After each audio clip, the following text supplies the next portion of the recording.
Japanese is a beautiful language, but pages of kanji and following the natural fast pace of native Japanese speakers, it's not an easy feat. The mistakes, the breakthroughs, and the joys of learning one of the world's most fascinating languages, it's still an ongoing process for me. However, today I'll share my tips and tricks with you guys and my journey of learning Japanese, filled with moments that make it fun and worth it, and a few little unconventional methods here. So, welcome to How I Learned Japanese in order to understand anime and at an N4 speaking level. If you're thinking about learning Japanese or just curious and want to find out what it's all about, you won't want to miss this. So, let's dive right on in. Let me just begin by quickly introducing myself and talking a little bit about my skill level in Japanese. じゃあ、はじめまして、私の名前はカレーです。日本語はだいたい N4 レベル。今、JLPT N5 の資格を持っています。しかし、現在 N4 を目指して勉強しています。理解力は N4 レベル。でも読み書きはまだ N5。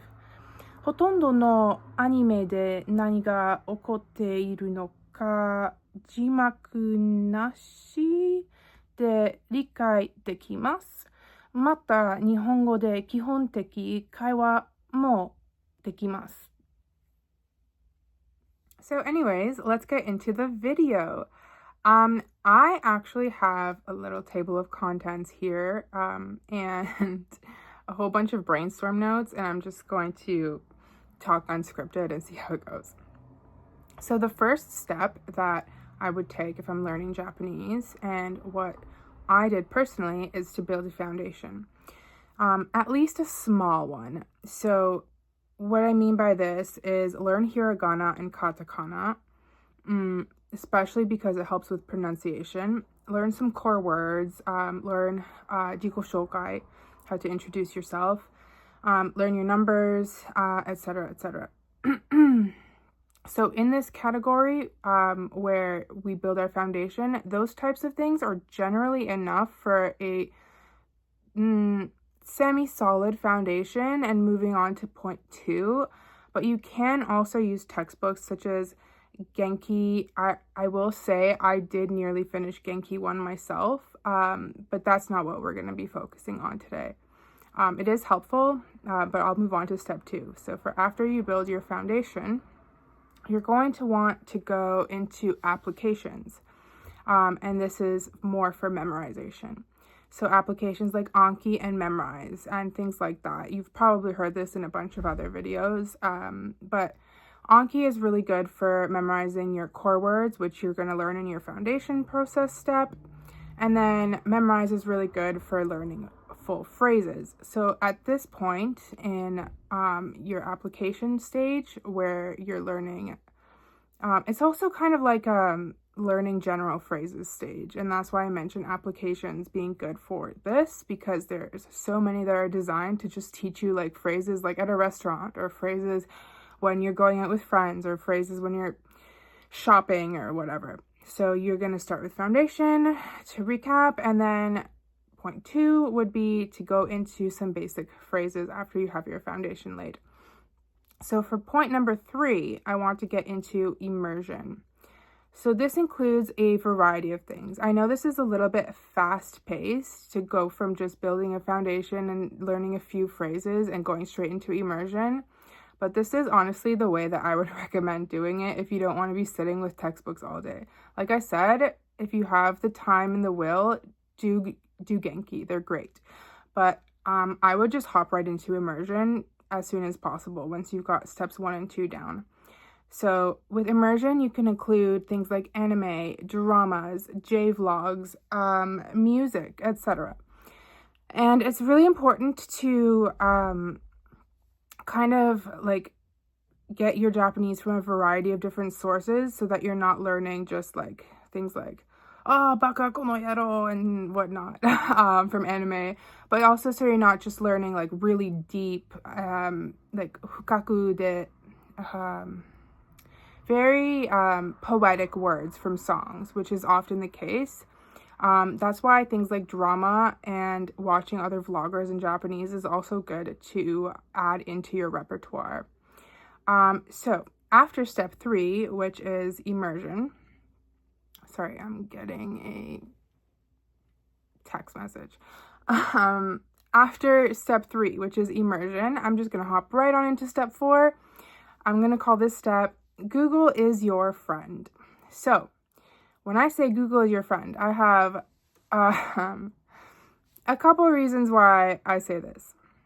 So first of all, what you're going to do once you've gotten into your immersion stage and moved on to stage 4, Google is your friend, you're going to Google words you don't know, but don't make it overwhelming on yourself. Keep it fun. Choose words that you hear very commonly and don't like be neurotically looking up like words like that are this long and that you only hear the samurai say or something like that in some old movie, which you're never going to use. Which brings me to my next point.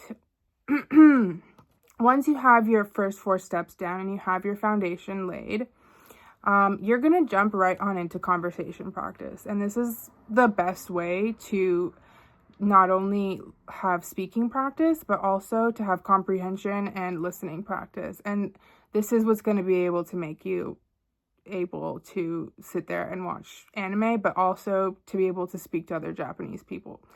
Because it's like, it all goes hand in hand. Conversation practice is absolutely necessary. And I know that a lot of people can't get it in their countries. And so I am here to help you with that. So let's see. Okay. Here I will mention some various ways, some unconventional ways to get practice outside of Japan. I already said that.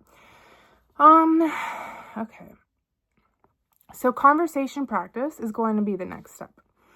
So what I want you to do is I want you to begin speaking into Google Translate in Japanese to the best of your ability. This trains you to speak faster, as Google is quite impatient with this when you're doing speech to text on Google and you're trying to make full sentences and ideas and even paragraphs in Japanese. It'll start translating words right away if you take a pause. So this is really going to teach you to think faster in Japanese. I know that some people may, not be fans of Google Translate, but I actually use this method so many times to do something which is called a method that's called creative substitution. So if you don't know a word, explain yourself around that word using different words. And this really helps one to think in Japanese. So after you've finished with that, you can see the English translation on Google Translate to see if what you actually said into the speaker made sense to Google and translated as like a valid sentence or something that makes at least like a modicum of sense. So then at least you can tell yourself, hey, like I might not be fluent in Japanese, but I could get my point across. And you can kind of gauge where your level is at depending on what the English translation says. Okay, so another thing I'll mention in the conversation practice step is Hello Talk. I actually met one of my really good friends on Hello Talk. He's lived in Japan for a very, very long time, but he's actually from another place. I'm not going to say any more because I don't want to, give out any personal details. But yeah, they're super great, and I'm so lucky to have met them off this app. And it's so easy to meet great people, but that's besides the point. We're using it for conversation practice. So Hello Talk is actually a great way to practice your reading skills, as locals will use very easy and frequently used kanji. You'll need kanji like the ones that they use if you're actually speaking to locals or going to Japan, and they'll be using hiragana and katakana as well. So this method of picking up kanji is actually more relative to most people's experience, and it's also more gradual. So I would much recommend this over memorizing kanji the way that Japanese kindergarten students and then through grade 6 do it, is to just pick up kanji from local Japanese people, native Japanese people off Hello Talk. And then you'll see like, okay, you're going to need to know the kanji for watashi. You're going to need to know the kanji for eki, which is station. Like very like common kanji will come up. So I really recommend Hello Talk for that. And you can also use the speech to text with Hello Talk as well and practice your kaiwa or conversation skills. Okay, so after step 6, conversation practice, we're going to move on to step 7. Once you're comfortable, read easy manga or books to stay sharp. And I'm going to tell you honestly, like this is the point where I'm at in my Japanese speaking career. Like I'm okay with Japanese, but I wouldn't say that I'm fluent. And I'm still, I'm comfortable reading Naruto in Japanese, which I have the first manga of, especially because I've watched the series before, so I kind of can pick up words from the book very, very easily. But I'm not super comfortable reading Nana in Japanese yet, because it's more like of a like young adult fiction, if that makes any sense. So yeah, so you're gonna want to read manga, light novels, or even books or anything like that just to stay sharp once you actually have those conversation skills at a level that is probably higher than mine, if we're being honest. Lastly, some honorable mentions that I'm going to throw in is play Japanese games, visit Japan if you can, find Japanese hobbies, calligraphy, cooking Japanese food, whatever. Take a song and write whatever you think is in the song in English or in Romaji or in kana, whatever you're comfortable with, because both will actually help you to recognize new words. And then after, check how many of those words you got correct and how many you knew the meaning of, and then it'll inspire you to pick up the rest of the song. So yeah, those are just some honorable mentions, and I hope you guys enjoyed this video. Have yourselves a lovely day and stay genki. Mata ne.